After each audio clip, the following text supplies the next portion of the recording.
cuerpo.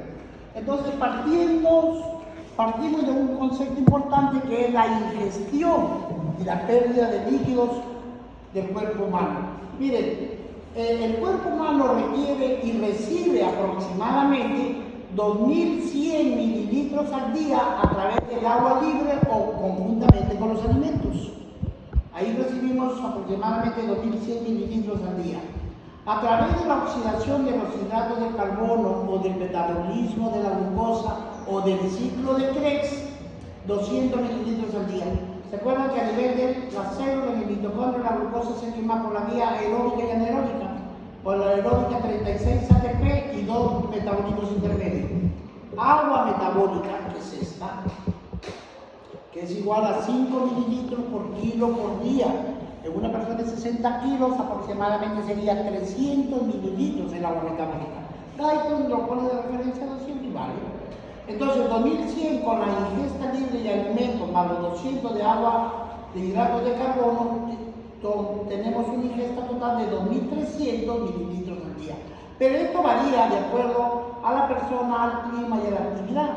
Por ejemplo, la actividad de nosotros como médicos, la actividad de nosotros como médicos comparado con un agricultor, ¿quién va a requerir mayor cantidad de agua? El agricultor. ¿Y el agricultor cuándo requiere más? ¿En verano o invierno? Verano. En verano, depende de la actividad y del clima.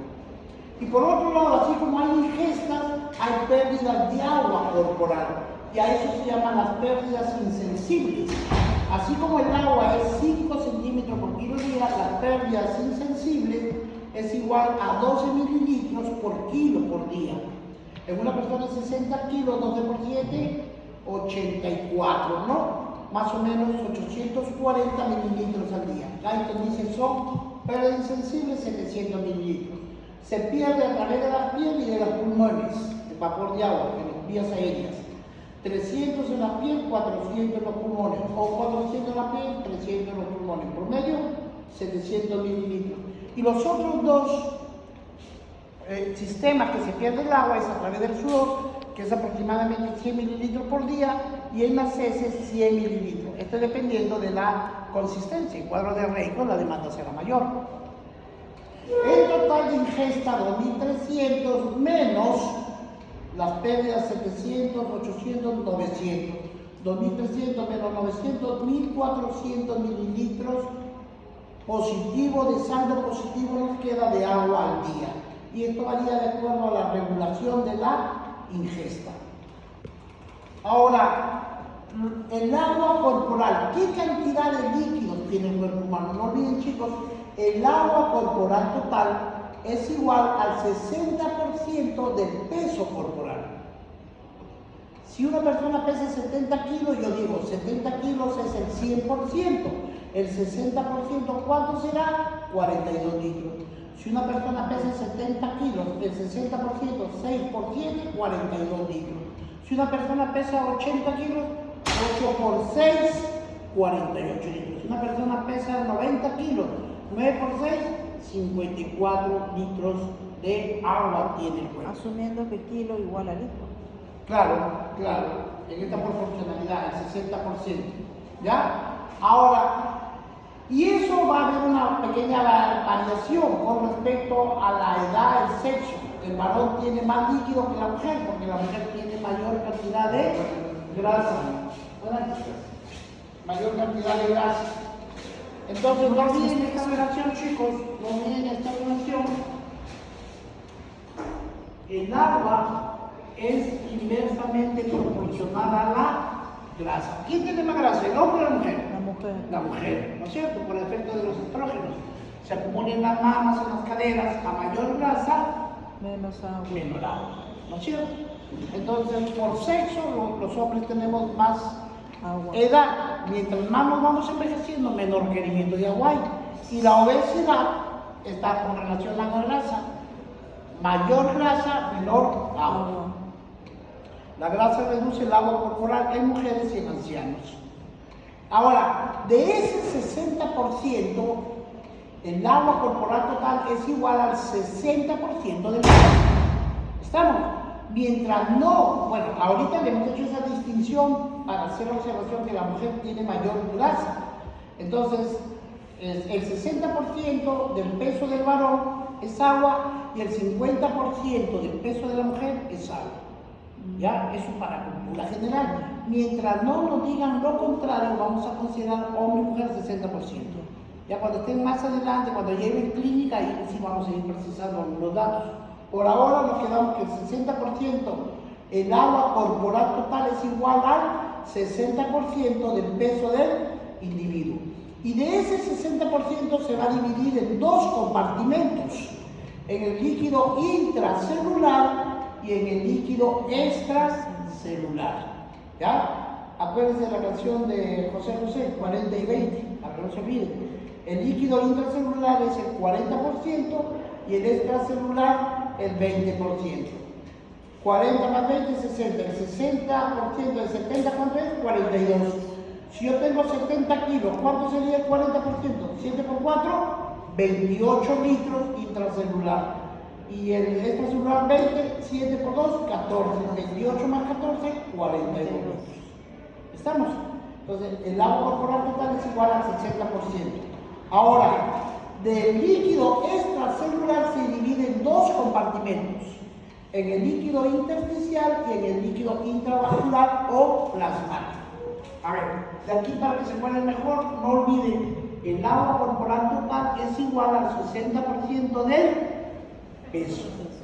De este se distribuye 40% líquido intracelular y el 20% es el líquido extracelular. Y este se divide en dos compartimentos. El 15% es en el líquido intersticial y el 5% es en el líquido intravascular, llamado también plasmático. ¿Estamos? De esto no olviden, esta es la distribución. Ahora, 5% del 70, 7%, 35, 3.5. Si este es 14, más o menos 11.5 sería del otro, ¿no? Aproximadamente. Muy bien. Entonces, miren, el líquido extracelular es el 20% del peso. Si la persona pesa 70 kilos, el 20% sería 14. Entonces, yo digo, de ese 14 pasa a ser el 100% del líquido extracelular. Si es así, yo digo que el líquido intersticial es el 75% del líquido extracelular total. ¿Sí? El 75% y el 25% del líquido plasmático. O de lo contrario, si yo digo que el líquido intersticial es el 15% del peso. ¿Quedó claro eso? Perfecto. Entonces, el plasma y el líquido intersticial son similares en composición, claro, porque los dos constituyen al líquido extracelular. El plasma tiene mayor concentración de proteínas y el líquido intersticial elementos formes de la sangre. Ahora, el líquido intracelular, el 40% de 70, 28 litros. Y esos 28 litros están distribuidos en los billones de células del cuerpo humano. ¿Cuántas células tiene el cuerpo humano? 1 billón es 1 millón de millones. Y existen billones de células y todas tienen la misma composición de agua. Y ahí están los 28 litros distribuidos. Ahora, el volumen sanguíneo representa el 5%, ¿no? Intravascular, o volumen sanguíneo, el 5 al 7%. Recuerden, si a la doctora yo le saco sangre, 100 centímetros de sangre, y lo dejamos en una gradía, por acción de la gravedad, se va a precipitar, se va a fondear. ¿Cuánto se forma de hematocrito? 45%. Y de plasma, 55. no olviden, el 55% de la sangre es plasma. 55% de la sangre es plasma. Entonces, 55, ya hay que hablar redondeado, 55 y 5, 60, el eritrocito era 45, le bajó a 40, ahí está el 100%. Porque hablar de eritrocito es hablar del hematocrito, porque el hematocrito es la concentración del glóbulo rojo. Ahora, lo que vamos a ver acá es ver los componentes o los constituyentes del líquido extracelular. Recuerden que el plasma y el intersticio son parte del extracelular. Fíjense, aquí están los cationes y los aniones. ¿Cuál es el cation más abundante del extracelular? El sodio. Y en el plasma, ¿cuánto hay? 142. Y en el intersticial, 139. Mínima la diferencia, ¿no? En promedio están 140 para los dos. En potasio, miren, este es bajísimo, 4,2 y el otro 4, pero guarda la misma proporcionalidad. El calcio, 12,13, por ahí van. El magnesio, 0,8, 0,7, por ahí va. Porque los dos constituyen parte del líquido extracelular. Estas son las cargas positivas o cationes. Y de los aniones o carga negativa lo forman ¿quién? Claro. El cloro, 106 en el plasma y 108 en el intersticio.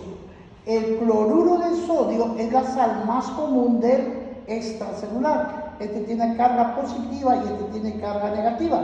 Tienen una atracción electroquímica, ¿no es cierto? Se complementa carga positiva con negativa.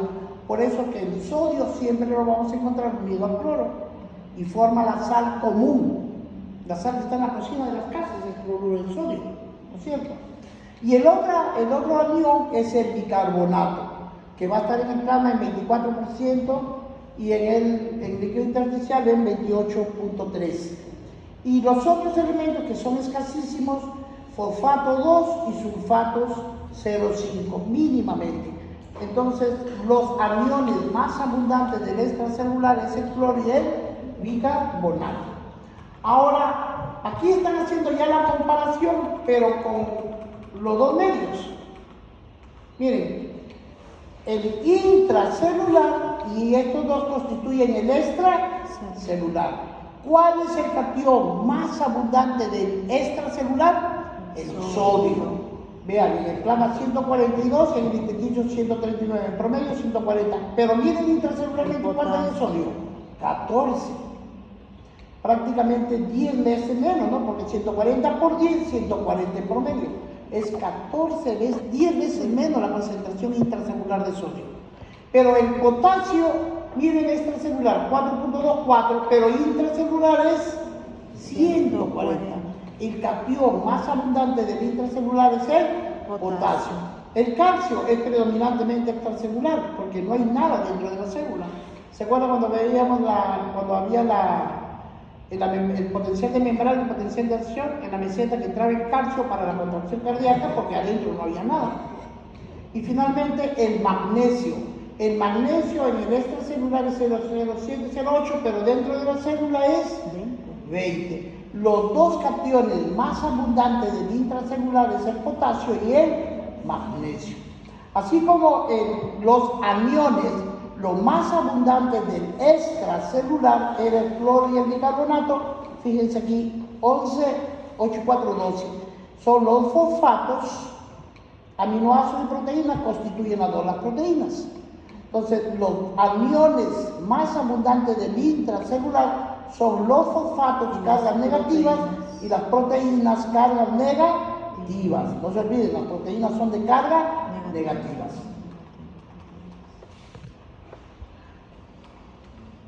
Ahora, esta es la extracelular. ¿Cuál es el cation más abundante del extracelular? El sodio. ¿Quién le sigue? El calcio. Y el anión más abundante del extracelular, el cloro con el bicarbonato. Y en el intracelular, el cation más abundante es el potasio, seguido del magnesio.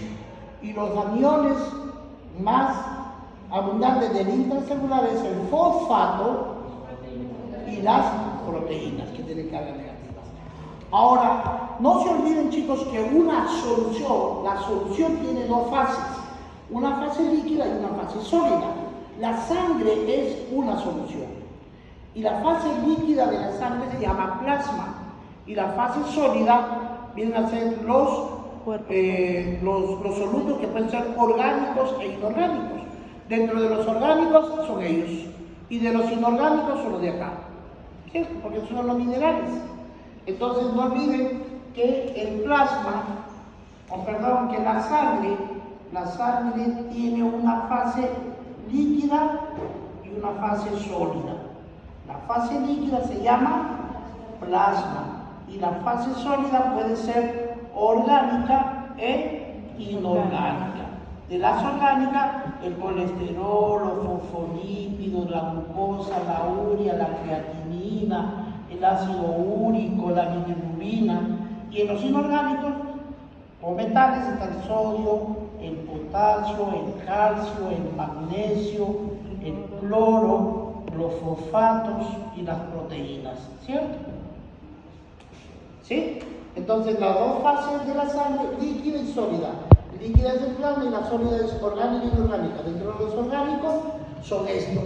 Ahora miren la proporcionalidad. El tamaño del cuadro nos dice la concentración de la sustancia. Vean los tres primeros cuadros, son los más grandes. Y vean quién lo forma.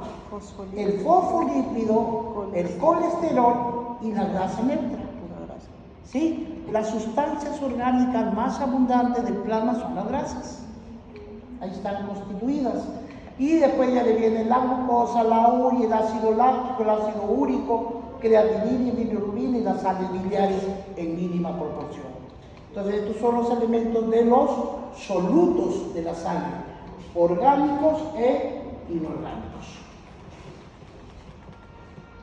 A ver, aquí no hay que hacer más bolas, solamente hay que seguir esto. Miren chicos, ¿a qué es igual el agua corporal total? El agua corporal total es igual al líquido extracelular más el líquido intracelular, ¿cierto? Y el líquido extracelular, ¿a qué es igual? Al líquido intersticial más el líquido intravascular. ¿Quedó? Perfecto. De eso se trata, la medida del agua corporal, medida del volumen extracelular. ¿Cómo calculo el volumen intracelular? El intracelular. Si yo quiero valorar este número, como es una ecuación, voto a este. Si está sumando, pasa a restar. Por lo tanto, el líquido extracelular va a ser igual al agua corporal total menos el líquido extracelular. ¿Cierto? De ahí se despeja. Y en la segunda, ¿cómo determino el líquido intersticial? Entonces me voy aquí, el líquido intersticial. ¿Quiero este dato? Voto a este. Si está sumando, pasa a restar. El líquido intersticial es igual al líquido extracelular menos el líquido intravascular. ¿Qué es esto? A ver, aquí es importante recordar un poquito esto. Chicos, recuerden siempre que el flujo sanguíneo tiene dos formas, en forma laminar y en forma turbulenta. ¿Se acuerdan cuando vimos la onda hemodinámica? Entonces, en la sangre hay dos fuerzas siempre, la fuerza hidrostática y la fuerza coloidosmótica. ¿Quién genera la fuerza hidrostática? La contracción sistólica. El corazón, su función es imprimirle una fuerza, una columna de presión para que la sangre, esa masa líquida, se mueva. Porque si la sangre deja de moverse, se acabó la vida. Se acabó la vida. Entonces, esa es la función del corazón, generar la fuerza de la contracción sistólica, que le imprime una presión de 120 milímetros de mercurio, lo que le permite de que la sangre esté en permanente movimiento. Entonces la sangre tiene una presión hidrostática. ¿Quién genera la presión hidrostática? La fuerza de contracción sistólica, cardíaca. Y la fuerza coloidosmótica está generada por las proteínas. Y la proteína más abundante del cuerpo humano se llama albúmina. Por lo tanto, la presión coloidosmótica, ¿quién le genera? Las proteínas. Y a la presión hidrostática, la presión sistólica cardíaca, ¿cierto? Las dos están en equilibrio. ¿Qué pasaría si un ser humano, por diversos motivos, no come bien, se desnutre y su dieta es pobre en proteínas? ¿Qué va a pasar? Va a tener un cuadro de hipoproteinemia en el plasma, ¿cierto? Por lo tanto, va a cruzar con un cuadro de hipoalbuminemia. ¿Y qué pasa con la presión hidrostática? Disminuye. Y si disminuye la presión hidrostática, se rompe el equilibrio con la hidrostática. La coloidosmótica disminuye, ¿no es cierto? La otra aumenta. Y la otra no aumenta, simplemente queda diferenciado, pasa a ser mayor. No olvide, la presión hidrostática normalmente tiende a sacar la sangre fuera del vaso. Y la presión coloidosmótica trata de retener la sangre en el vaso. Por eso esas dos fuerzas están en equilibrio, por eso que la sangre no se escapa. Y cuando se rompe el equilibrio, en el caso de los pacientes desnutridos por causas proteicas, fíjense, unos viejitos o cualquier niño que esté desnutrido siempre va a estar hinchado. ¿Por qué? Porque se rompió el equilibrio, ¿no es cierto? Disminuyó la fuerza coloidosmótica, aumenta la hidrostática y el líquido tiende a salir del vaso y genera el edema. ¿Estamos? ¿Quedó bien eso? Muy bien. Recuerden que la última división del sistema circulatorio es el sistema capilar, el capilar arterial y el capilar venoso, la presión hidrostática y la presión coloidosmótica. A nivel del lado arterial y a nivel del lado venoso. La presión de filtración neta, la salida neta de presión es 13 milímetros de mercurio y del lado venoso es 7 milímetros de mercurio. Y la presión capilar media es 28,3 milímetros de mercurio en el borde arterial y en el borde venoso. La presión capilar media es 28. El equilibrio de la fuerza de Stalin es la diferencia de estos dos, 28,3 menos 28, 0,3. Es la filtración neta del líquido al espacio intersticial y regresa a la circulación a través de los vasos linfáticos. Les había dicho que no olviden que la sangre es una solución y toda solución tiene dos fases. La fase líquida y la fase sólida. ¿Cómo se llama la fase líquida de la sangre? Plasma. Y la fase sólida, orgánicos y inorgánicos. ¿Se acuerdan? ¿Hacemos bien? Entonces, cuando nosotros vemos este término osmosis, ¿qué es la presión osmótica? Recuerden que en una solución hay una fase líquida y una fase sólida. Cuando la fase líquida de una solución se moviliza, se llama presión osmótica. ¿Qué es la presión osmótica? Es el desplazamiento o el movimiento de la fase líquida de la solución a través de una membrana. Y cuando se desplaza la fase sólida de la solución, se llama difusión. ¿Cómo se llama el movimiento de desplazamiento de la solución, de la fase líquida de una solución? Presión osmótica o osmosis. ¿Y cómo se llama el desplazamiento de la fase sólida de la solución? Difusión. A ver, aquí vamos a hacer algo que quiero primero que entiendan, para que me entiendan algunos que sí vienen acá. Miren chicos, la célula, ¿cierto? La célula, aquí está el líquido intracelular. Y a la célula siempre la va a rodear ¿quién? El líquido extracelular. O sea, la célula va a depender siempre del extracelular. La célula está cerrada, está limitada en todo el cuerpo. ¿Sí? Entonces, el líquido extracelular, este es el que va a regular el medio interno. El medio interno del ser humano está formado por el líquido intracelular y el extracelular. Pero es el extracelular el que determina el medio interno. Una vez encontré una figura, me pareció muy bonita y quiero dejársela también a ustedes para que lo analicen siempre. Miren, si esto está cerrado, es porque la célula no tiene escapatoria. Este es el líquido intracelular. Entonces van a haber tres posibilidades. Este es la célula y este es la célula. ¿Estamos? Entonces, el líquido extracelular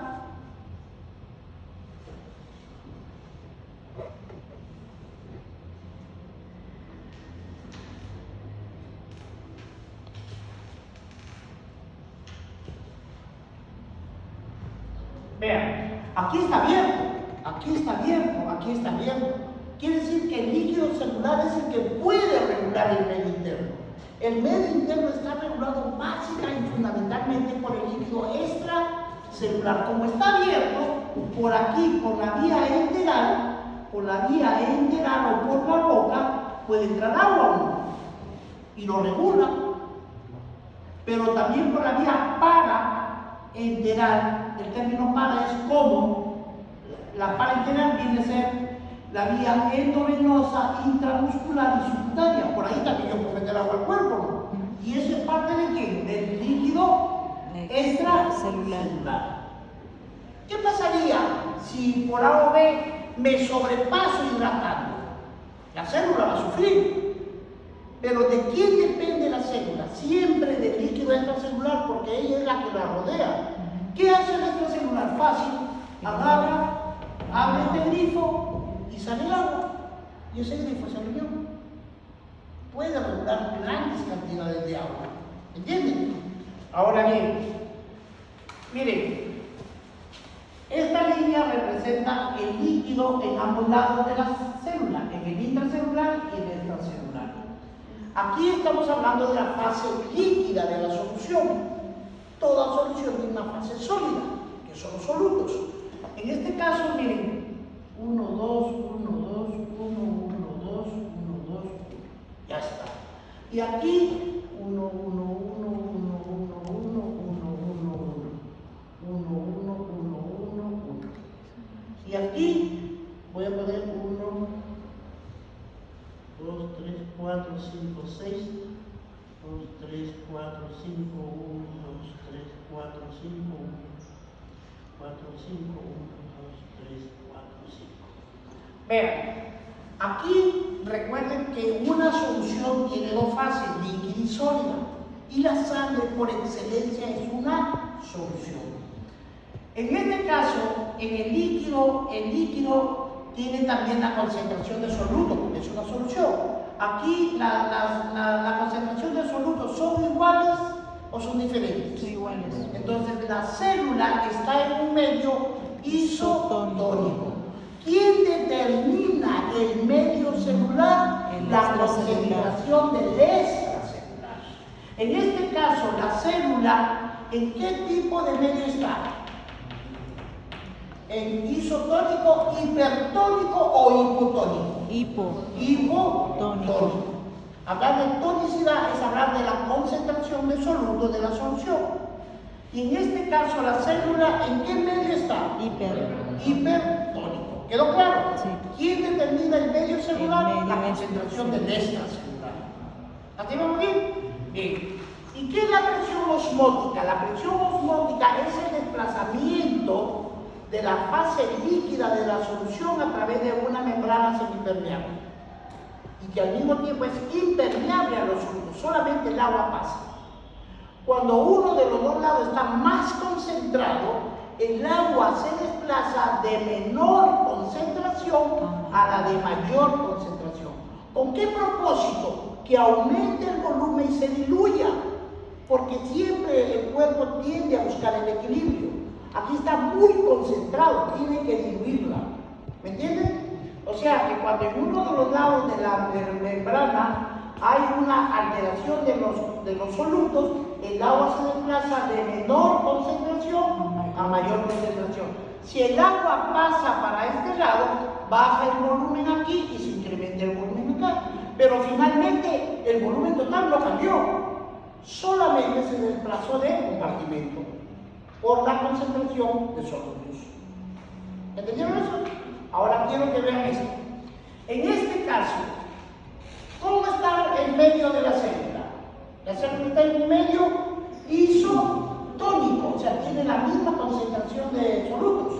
Por lo tanto, pregunto, ¿hay desplazamiento de agua? No. ¿Por qué? Porque el sistema está en equilibrio. En este caso, ¿en qué condiciones está la célula? En un medio hipotónico. Pregunto, ¿va a haber desplazamiento de agua? Sí. ¿De dónde a dónde? Del extra al intra. Del extracelular al intracelular. Entonces esto va a quedar así. El agua se va a desplazar de esta manera. Por lo tanto, el volumen cae aquí y se incrementa acá. ¿Cierto? Muy bien. Y en este último caso, ¿qué pasa? ¿En qué medio está la célula? En un estado hipertónico. ¿Se va a desplazar agua? Sí. ¿De dónde a dónde?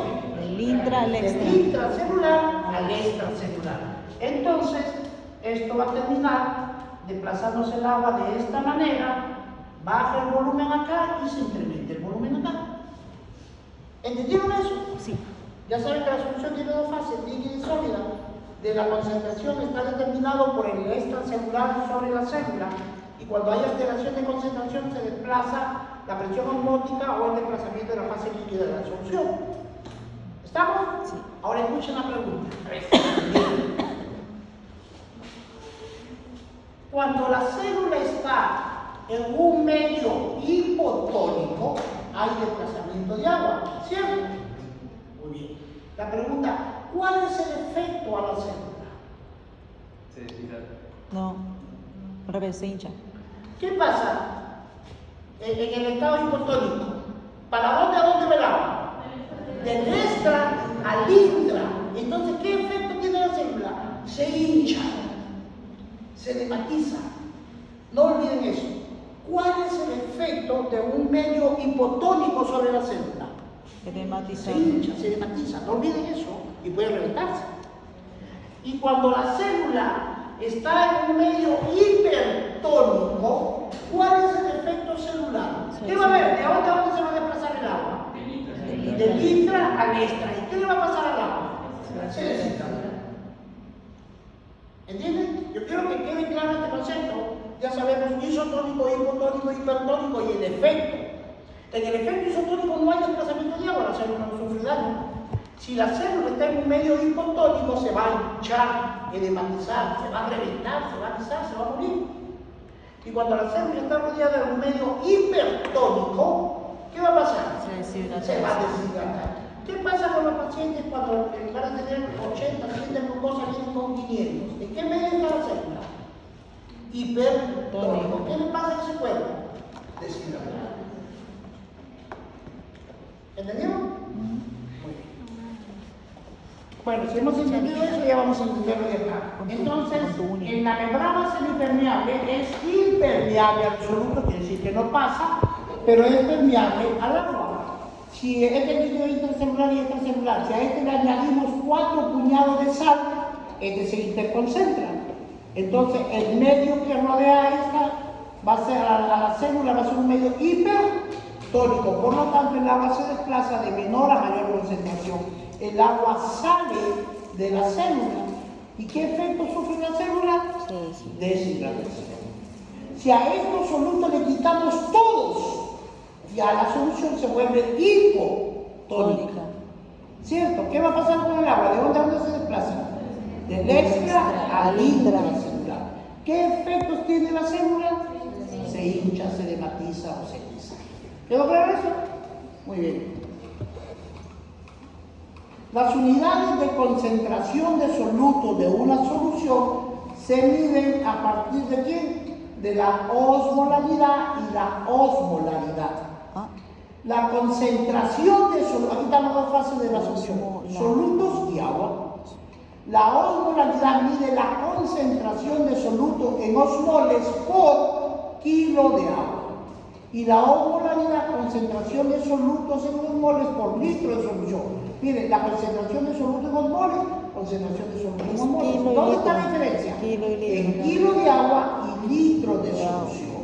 En medicina nosotros trabajamos con esta unidad, con la osmolaridad. ¿Cuánto es la osmolaridad corporal normal? La osmolaridad total del cuerpo humano son 300 moles por litro de solución. ¿A qué es igual la osmolaridad? A 2 veces el sodio sobre la glucosa entre 18 por la urea sobre 6. Ya eso cuando ya lleguen a clínica ya se les va a explicar. Por ahora, como recién están empezando, grábenselo nomás. ¿Cuánto es la osmolaridad del cuerpo humano? 300. Si está por debajo de 300, hipotónico. Y si está por encima de 300, hipertónico. Y si es 300, isotónico. Recuerden que el 80% del líquido intracelular está formado por el cloruro del sodio y el 50% del líquido intracelular depende básicamente del potasio, que es el núcleo más abundante. Miren, cuando la actividad osmolar se corrige, los cationes y los aniones ejercen atracciones interiónicas que causan un descenso de la actividad osmótica de la sustancia disuelta. Por cada miliosmol de soluto no difusible a través de la membrana celular, se ejerce 19.3 milímetros de mercurio de presión osmótica a través de la membrana celular. Si se pone a una célula a agua destilada es que no tiene soluto, es químicamente puro, es líquido puro. ¿Qué pasa si a un ser humano le ponemos agua destilada a la vena? ¿Qué va a pasar a la sangre? Se ¿Pero qué pasa? Se hipotónica. Se diluye. Si le pongo agua, se diluye. Imagínense que acaban de cocinar. Aquí tienen una olla de una sopa de pollo. ¿Ya? Le han metido buenas fresas, buenas papitas para 5 personas. Ya se están disponiendo para servir y tocar la puerta. Llega la tía, el tío y 4 primos. ¿Qué van a hacer? ¿Quieren imitar? Chapas al tacho y le metes agua. ¿Sí o no? Aumentó el volumen, pero yo pregunto, ¿y la concentración nutricional? Se diluyó. Igualito pasa. ¿Qué pasa si le echo a la avena, le echo agua pura? Se diluye. Por lo tanto, se transforma en un medio hipotónico. Efecto celular, edema celular. ¿Ya? Piensen a partir de ahora de esa manera. Entonces me dice que por cada hormona no difusible me genera esta presión. Me dice, si yo tengo una célula o el cuerpo humano es 300, yo tengo 281 y lo multiplico por estos iones no difusibles por 19.3, miren a cuántos iría la osmolaridad del cuerpo humano. 5.423. Estás en una turgencia, ese paciente está muerto, pero no entiendo. Llegar a esos extremos es extremadamente. Doctor, ¿puede volver a explicar esa parte? Por cada miliosmol de soluto que no difunde, ese miliosmol va a generar una presión. Ya. Y esa presión es igual a 19.3.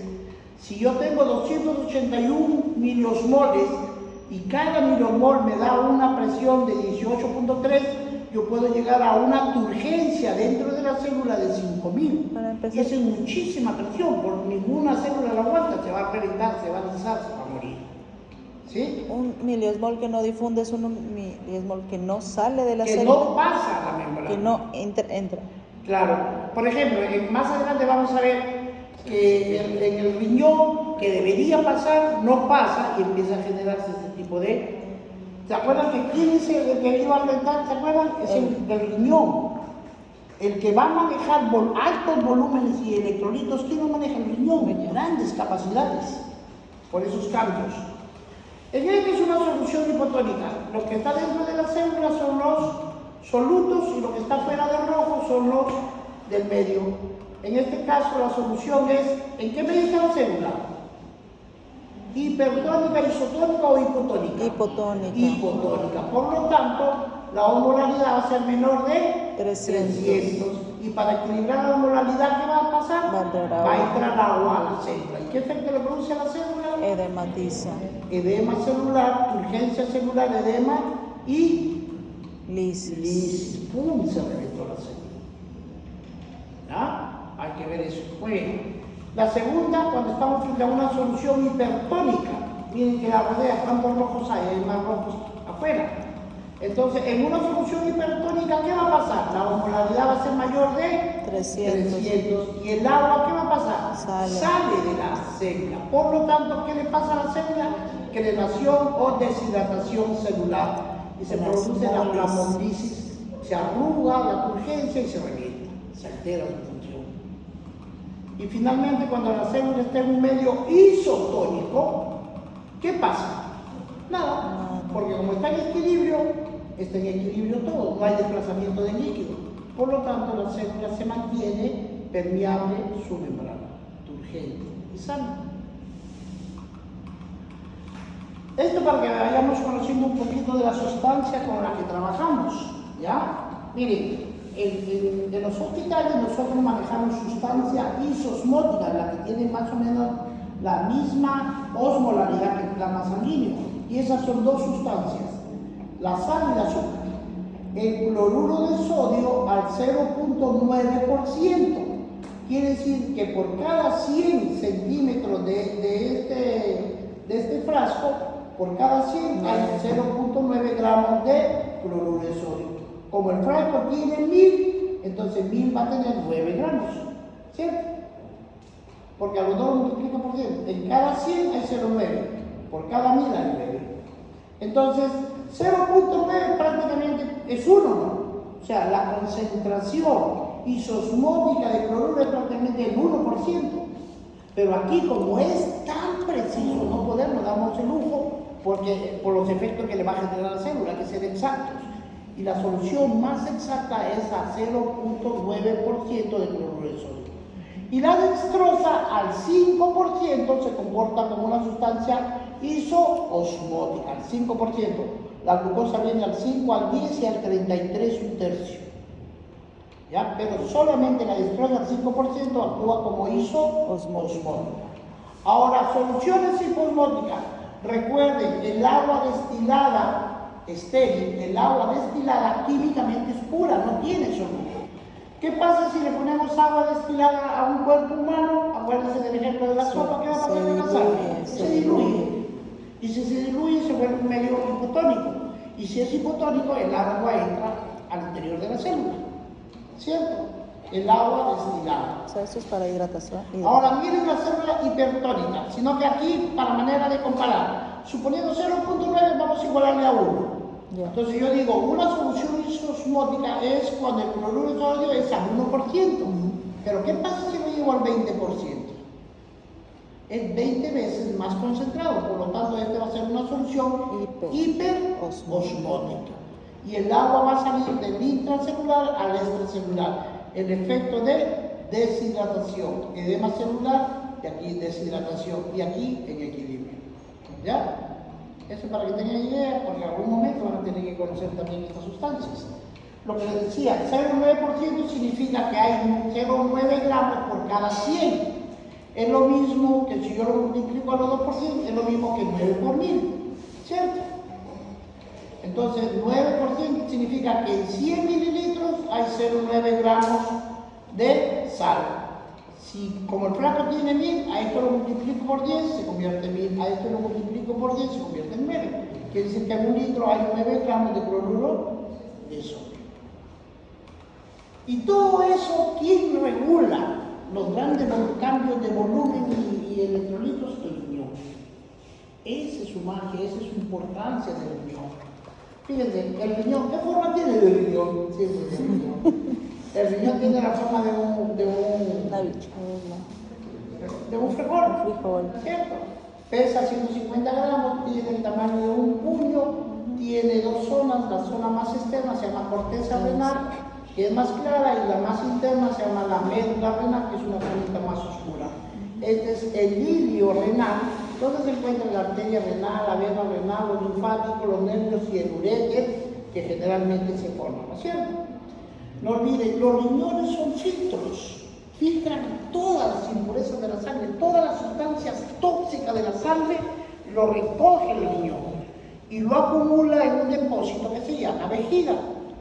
Cada riñón se comunica con la vejiga a través de unos tubitos, esos tubitos se llaman uréteres. Y de la vejiga al exterior es a través de la uretra. Riñones, uréteres, vejiga, uretra. ¿Estamos? La orina es la expresión genuina del filtrado de las sustancias tóxicas del riñón. Entonces, aquí hemos dicho de que el riñón tiene dos fases, dos zonas, ¿no? Una zona cortical y una zona medular. La zona medular es la más clara y la más interna de la médula es más oscura. Aquí en la corteza se encuentra el glomérulo o el nefrón, glomérulo o el nefrón.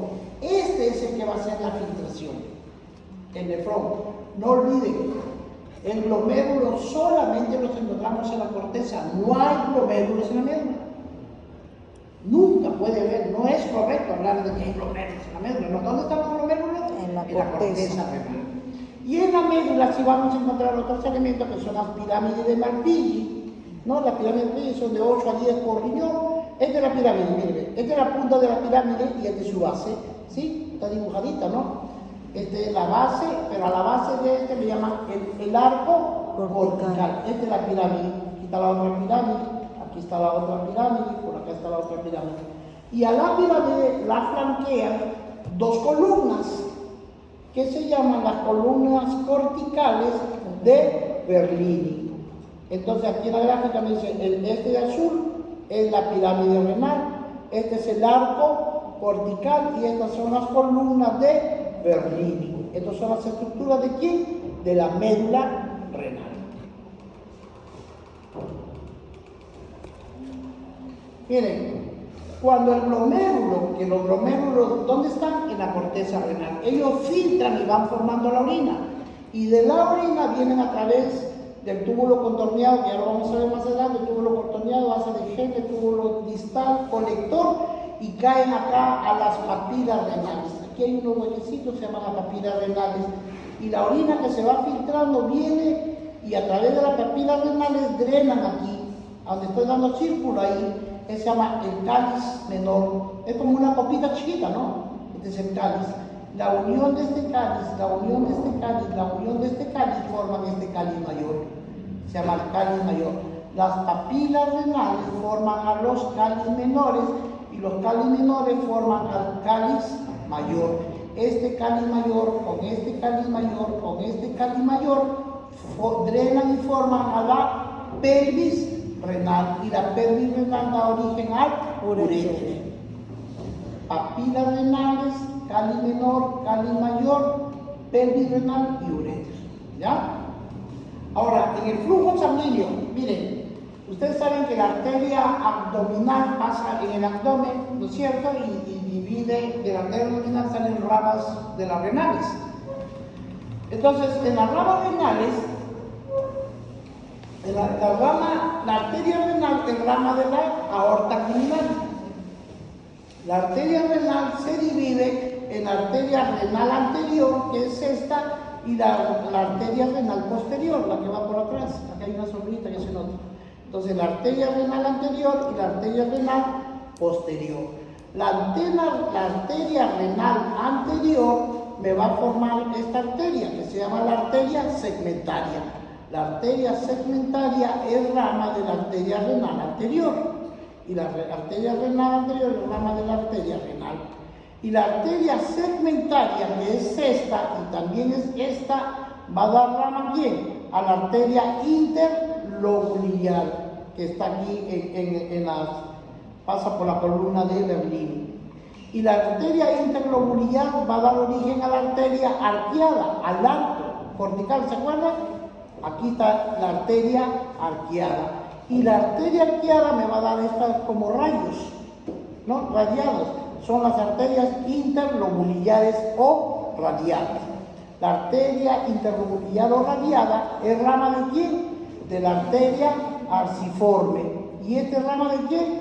De la arteria interlobular. ¿Y la arteria interlobular es rama de quién? De la arteria segmentaria. ¿Y la segmentaria es rama de quién?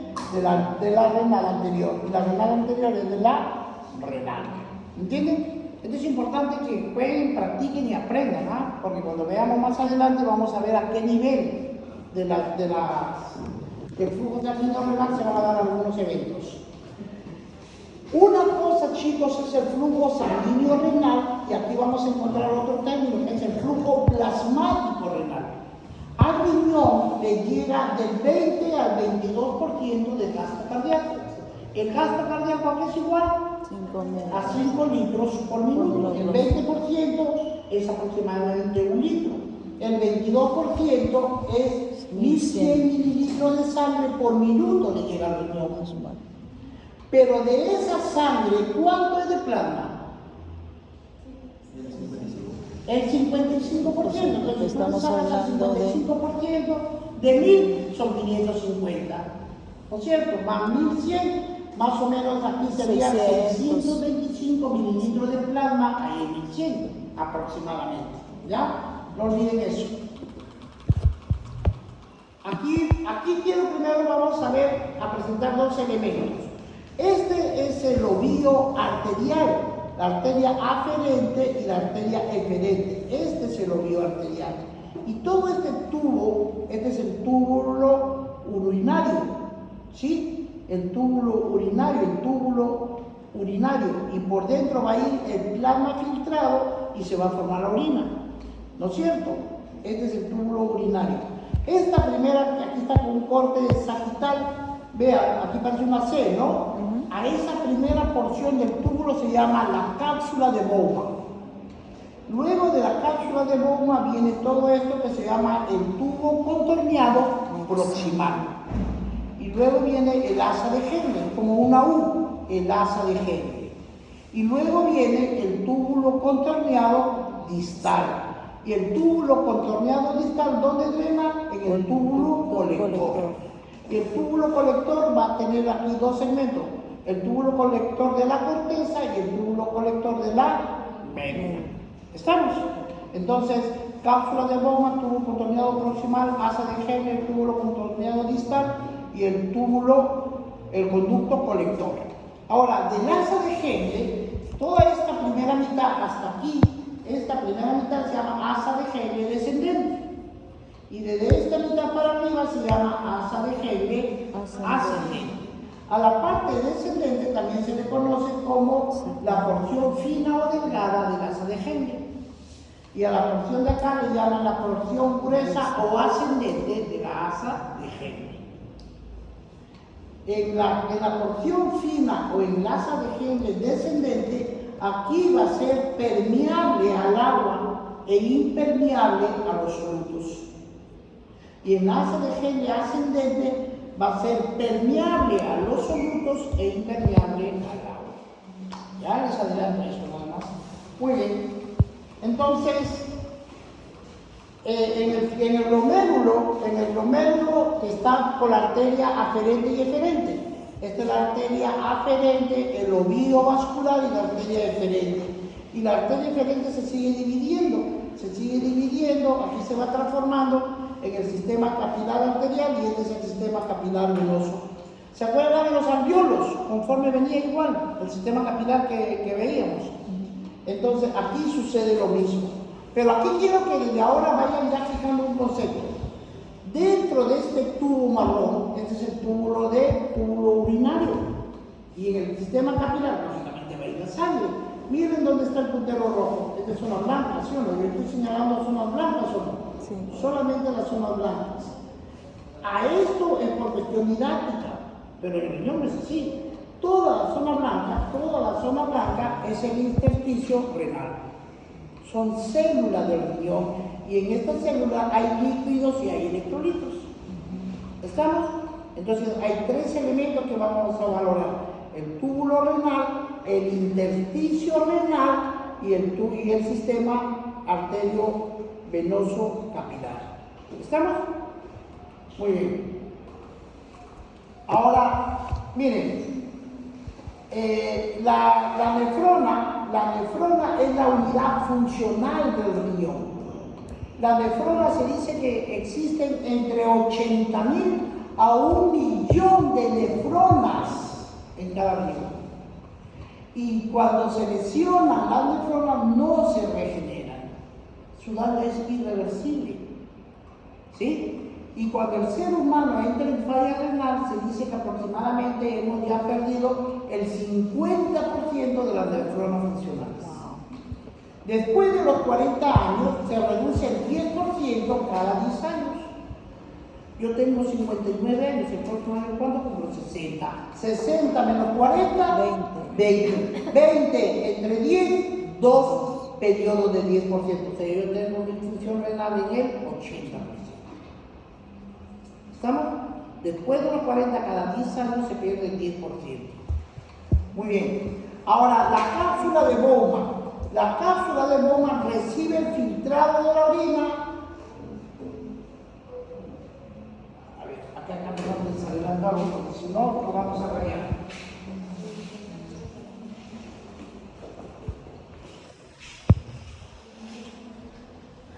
Ya está claro, ¿cierto? Sí. ¿Se acuerda cuando hablábamos en el sistema respiratorio? La unidad, ¿cómo era? Alvéolo capilar. ¿Se acuerda? Muy bien. Ahora bien, chicos, cuando viene el ovillo, esta es la aferente y esta es la aferente y eferente. Aquí está el ovillo. ¿No es cierto? Toda célula tiene su membrana basal. Toda célula. Entonces, esta línea que voy a ver aquí es la membrana basal de quién? De las células endoteliales del capilar arterial aferente y eferente. Hasta ahí vamos bien. Luego viene la cápsula de Bowman, que la cápsula de Bowman ya es parte del túbulo renal. Entonces, la cápsula de Bowman es más o menos así.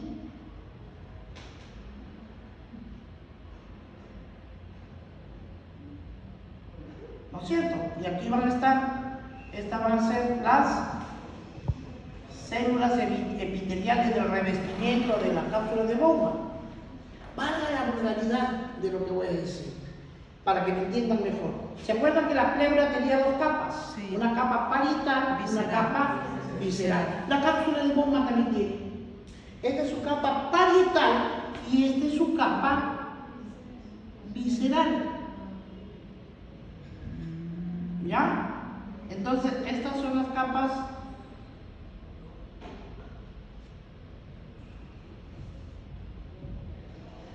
las células, estas células se llaman podocitos. ¿Qué son los podocitos? Son células del tejido epitelial, ¿sí?, de la cápsula de Bowman.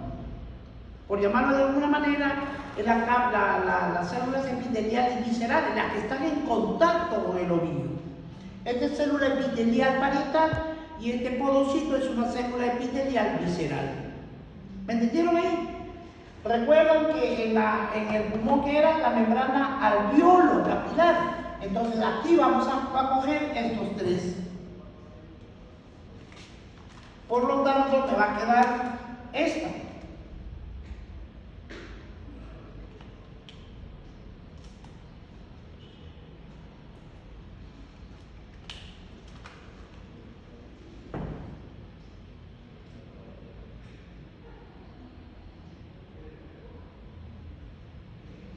¿Sí? Esta es la membrana que va a filtrar el riñón. ¿Quiénes son los elementos que constituyen la membrana de filtración? El endotelio capilar, la membrana basal del endotelio capilar y los podocitos. ¿Qué son los podocitos? Las células epiteliales de la cápsula de Bowman, que vienen a ser las células epiteliales viscerales, por llamarlo de alguna manera. ¿Sí? Ya puedo distinguirlo de la parietal. ¿Quedó claro eso? De eso no se olviden, porque ahí radica todo.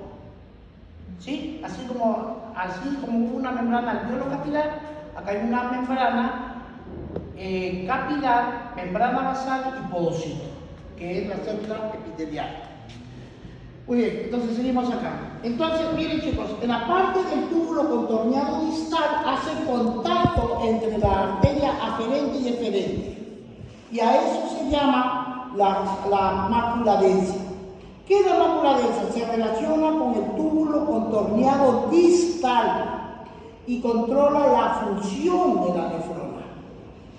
Aquí vamos a ver que este es el túbulo contorneado distal, esto de aquí es la mácula densa, estas son las células mesangiales. Entre las dos arterias están las células mesangiales y este es el túbulo contorneado distal. Y las células que están en contacto con las células mesangiales, a estas células se les cambió de nombre y se les puso mácula densa. Y la mácula densa es como un sensor. Cuando hay cambios en el cloruro de sodio, esto va a regular la función de la nefrona, aumentando o liberando la renina, que vamos a ver más adelante. Miren, el tipo de nefrona, hemos dicho que las nefronas o los glomérulos, ¿dónde se encuentran? En la corteza, no hay en la médula. Pero de la corteza, recuerden, el 70 al 80% de las nefronas están en la zona cortical. Todo esto es la corteza y todo lo de acá es la médula. Y esta línea es la que divide la corteza de la médula. A esta línea se llama la línea justa medular. ¿Qué significa justa? Vecino. Esta es la línea del vecino con la médula. Esta es la corteza y esta es la médula. Vean aquí, el 80% de las nefronas son corticales, están arriba. Y el 20, 80 y 20, 70 y 30, el 20 a 30% de las nefronas están en la línea justa medular. Aquí está, bordeando, ¿no? Pero no se pasa, porque no puede estar en la médula. ¿Por qué este porcentaje se debe entender que debe estar? Porque mientras más se acerca a la línea medular, los tubos, la parte de las asas de Henle puede entrar a la parte más profunda de la médula. Y las que están altas muchas veces no llegan. En cambio, las justas medulares sí permiten penetrar más a la médula. ¿Entendieron? Muy bien. Entonces recuerden que el 80% de las nefronas están en la corteza propiamente dicha y el 20-30% son nefronas justa medulares. Justa es vecino, al lado, cerca de. Así como en el aparato respiratorio repetíamos ventilación, difusión, perfusión. Ventilación, difusión, perfusión. Acá vamos a repetir. Filtración, reabsorción, secreción y excreción.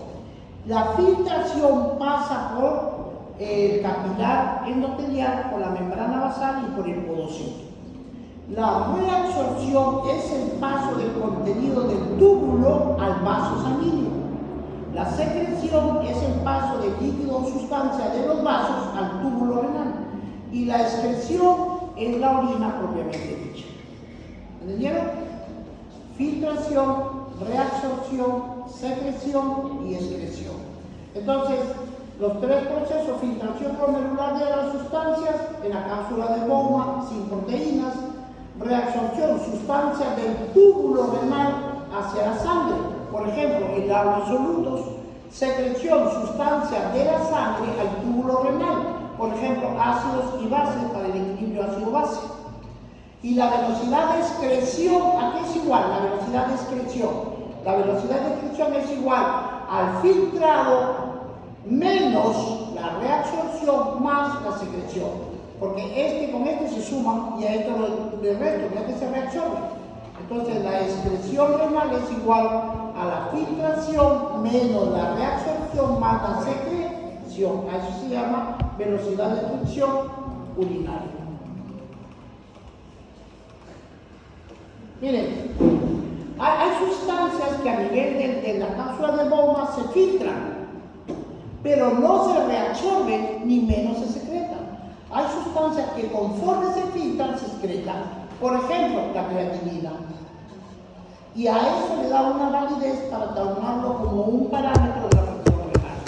Cuando nosotros queremos averiguar la función del riñón, vamos a dosar o medir. Dosar es medir la concentración de creatinina en sangre. Los valores normales es de 0,6 a 1,2. Por encima de 2 ya empezamos a hablar de falla renal. Y la falla renal puede ser aguda o crónica. Ya más adelante se nos va a explicar. La otra es cuando la sustancia, fíjense, se filtra, se reabsorbe, pero no hay secreción. Entonces, una sustancia filtrada se puede reabsorber o se puede excretar. Por ejemplo, los electrolitos. Si hay necesidad, se reabsorbe todo. Y si hay un exceso, como vimos aquí, sí, se puede excretar a través del cuerpo. ¿Entienden? Otro mecanismo que sucede es lo siguiente. Que el filtrado, miren, hay sustancias que se filtran y se reabsorben al 100%. Ni se secretan ni se excretan. Por ejemplo, los aminoácidos y la glucosa. Y los aminoácidos son proteínas. Si se logran filtrar, se reabsorben al 100%. Y la glucosa se reabsorbe al 100%. Por lo tanto, no es normal ver glucosa en la orina. Y si la vemos, es patológico. Y finalmente, esta sustancia se filtra, no se reabsorbe, pero sí se secreta. Este significa reabsorción y cuando la diagonal para abajo, secreción. Esta sustancia se filtra, se secreta y se excreta. Por ejemplo, los ácidos y las bases orgánicas para determinar el equilibrio ácido-básico, ¿ya? O el pH sanguíneo. Muy bien, falta una pequeña diapositiva más. ahorita terminamos, ya vamos a